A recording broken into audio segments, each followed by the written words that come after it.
तो अभी ये जो हमने थ्योरम पढ़ी थी वो अप्लाई कर दी है। अगर ये क्वेश्चन आता है, ठीक है, आएगा नहीं, समझ रहे हो, बहुत कम चांसेस हैं, 10% मान लो बस। मैं तुम्हें करा रहा हूँ क्योंकि बस एक यही क्वेश्चन बचता है इस चैप्टर में, बाकी सारे मैंने तुम्हें करा दिए हैं। तो एक बार इसको पढ़ लेना, एक दो बार रिवाइज कर लेना, ठीक है। अगर आता भी है तो इतना है कि तुम कर लो। ये स्टेटमेंट तुम्हें लिखना है, इसको प्रूव नहीं करना है। जैसे मैंने तुम्हें अभी प्रूव करके दिखाया था, तुम्हें वहां पे काम करने की जरूरत नहीं है, तुम सीधा ये 3 लाइन लिखो।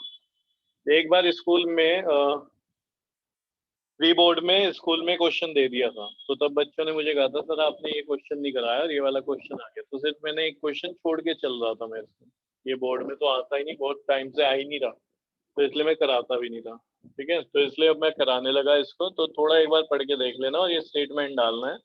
प्रूफ नहीं लिखना है, प्रूफ मैंने इसलिए करवाया ताकि अगर वो नजर आता तो तुम मुझे बार बार पूछते शायद तुम में से कोई कि ये इक्वल कैसे हुए आर, ठीक है। तो वो भी मैंने तुम्हें करवा दिया इसलिए जानबूझ के। तो इस सब की वैल्यू कितनी हो जाएगी, देखो सब आर के इक्वल है, ठीक है। तो मैं लिख सकता हूँ इन, या अभी यहाँ पे रहने दो, इसको छोड़ो, in triangle A O Q, in triangle A O Q, O Q is equals to A O is equals to A Q is equals to R. तो ये तीनों की तीनों साइड आर के इक्वल है, तो इसलिए हम कह सकते हैं hence triangle hence AOQ is an equilateral triangle।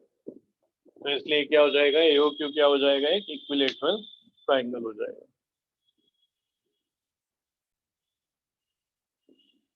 चलो अब अगर ये इक्विलेटरल ट्राइंगल है तो एंगल बताना कितना हो जाएगा, 60 होगा, ये भी 60 होगा, ये इतना भी 60 होगा। तो मुझे इनकी तो जरूरत नहीं है, मैं सिर्फ ये लिखना चाह रहा हूँ कि एंगल कितना है, 60, ठीक है। एंगल कितना है, 60। तो यहाँ पे हम लिख सकते हैं therefore angle AOQ is equals to 60 degree. AOQ कितना हो जाएगा, 60 डिग्री। या फिर इसको मैं क्या लिख सकता हूँ, देखो AOQ इस ट्राइंगल में आ रहा था, AOP अगर मैं लिखना चाहूँ तो 60 रहेगा, चेंज हो जाएगा ये सर 60 रहेगा, तब भी 60 रहेगा। यहाँ तक तुम Q तक बोलो इसकी रे, या रे को आगे बढ़ा दो, ठीक है। अगर ये कोई एंगल है और ये 60 डिग्री है, ठीक है, इसको अगर मैं आगे बढ़ा दूं तो इस एंगल पे थोड़ी फर्क पड़ा, इतने पे कुछ भी नहीं है, ठीक है।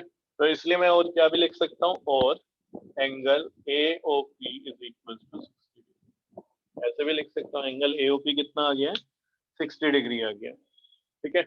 अब देखो इस वाले ट्राइंगल में बात करूंगा मैं, जो पूरा ट्राइंगल है AOP, इसमें AOP में, ठीक है।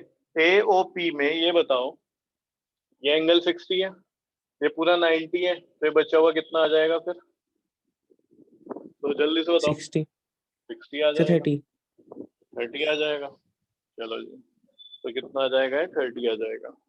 तो in triangle AOP, in triangle AOP, AOP में देखो एंगल A, जानबूझ के अब मैं ऐसे लिख रहा हूँ, O प्लस एंगल, ये P क्या है, APO, APO तुम चाहो तो पूरा लिख लेना। O का मतलब क्या है, AOP, A का मतलब क्या है, OAP, 180 डिग्री। इसकी वैल्यू कितनी है, 90। ये अभी हमने फाइंड करा 60, तो एंगल APO निकालेंगे, तो एंगल APO कितना हो जाएगा, 180 माइनस 150, तुमको ऐड करोगे 150 हो जाएगा, उधर भेज देना। तो angle APO is equal to 30 degree, is equal to 30 degree. यहाँ तक भी ठीक हो गया, यस सर। चलो जी। अब ये बताओ अगर ये 30 है, एंगल कितना है, 30, तो ये कितना होगा इधर वाला, सर 30 30 होगा। कैसे पता, कैसे पता, कैसे पता, जल्दी बता। थ्योरम पढ़ी थी हमने एक, है ना, मैंने तुम्हें बताया था कि एक क्वेश्चन मैंने तुम्हें कराया था और बोला था ये एक थ्योरम मिलेगी तुम्हें अगर तुम कोई और बुक भी पढ़ते हो, एनसीईआरटी में वो थ्योरम के तौर पे नहीं दी गई है, तो उसका मैंने तुम्हें करवा भी दिया था, ठीक है, सॉल्व। तो ये जो हम यहाँ पे स्टेटमेंट लिखते हैं कि जो टेंजेंट है वो इक्वली इंक्लाइंड होती है, ठीक है। तो एक लाइन लिखो जल्दी से, tangent from an external point to a circle tangents from an external point to a circle are equally inclined to each other,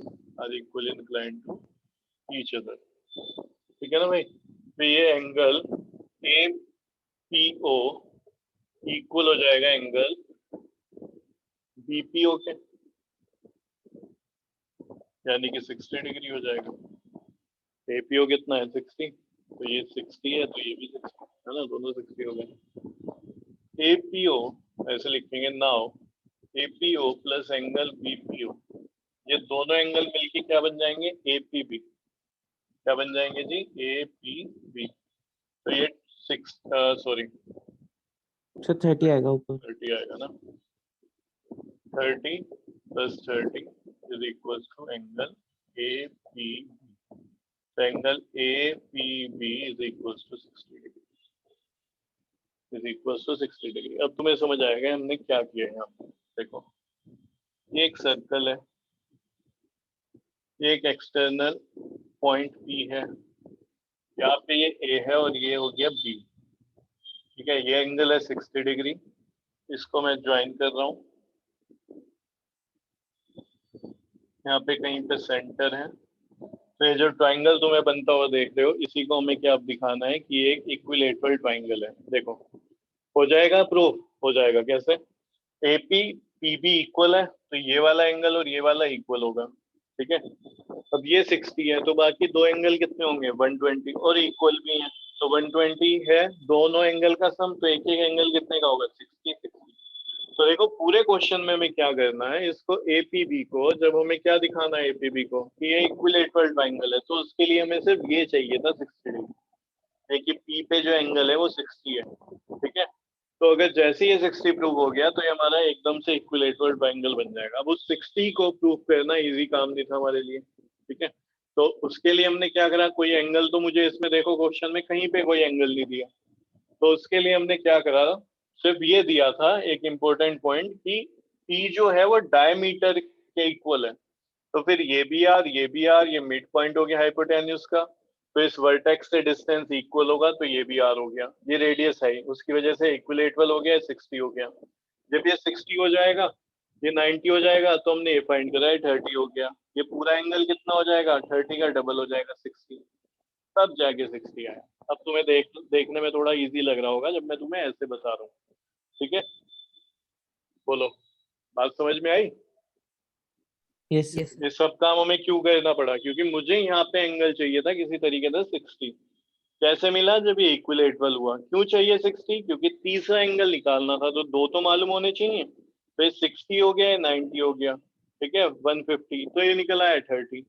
अब इसका इक्वल ये वाला एंगल भी होगा, इक्वल इंक्लाइंड होता है टेंजेंट, ये 30 तो 60 हो गया, ठीक है। इस तरीके से बाकी के जो दो एंगल हैं उसको भी हम 60 दिखा देंगे और ये क्वेश्चन अपना हो जाएगा।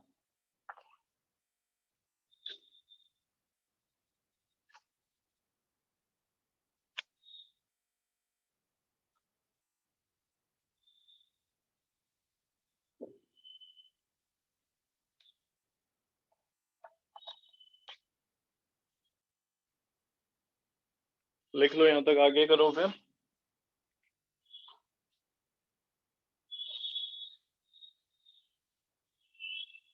ये फिगर बना लेना इसके बाद, ठीक है। फिर इसके बाद यहाँ से लिखोगे, we know that tangents drawn from an external point to a circle are equal in length.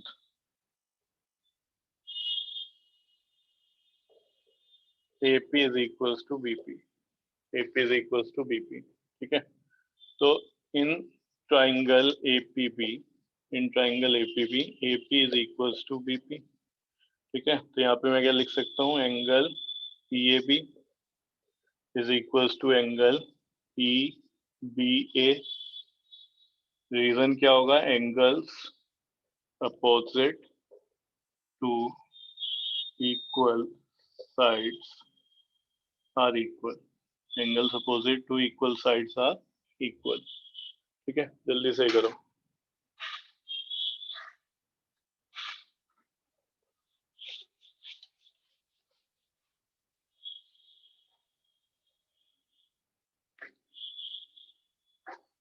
Angle APB plus angle PAB plus angle PBA is equals to 180 degree.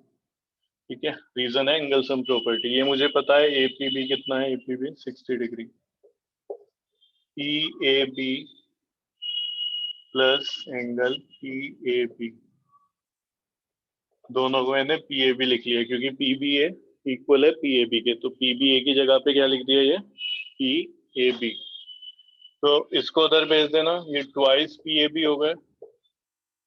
Twice PAB is equal to 180 minus 60, 120 हो जाएगा. तो PAB कितना हो गया, angle PAB हो जाएगा 60 degree. ठीक है, देयरफॉर PAB किसके इक्वल है, PBA के. तो वो भी क्या हो जाएगा, 60 हो जाएगा. ठीक है, यहाँ पे देख रहे हो ना, ये दोनों इक्वल है एंगल. तो उसके प्लेस पे हमने वो लिख दिया. तो यहाँ पे हम क्या लिख रहे हैं, in triangle APB each angle is 60 degree. ठीक है, hence APB is an equilateral triangle. तो ये क्या हो जाएगा, एक इक्विलेटरल ट्राइंगल हो जाएगा.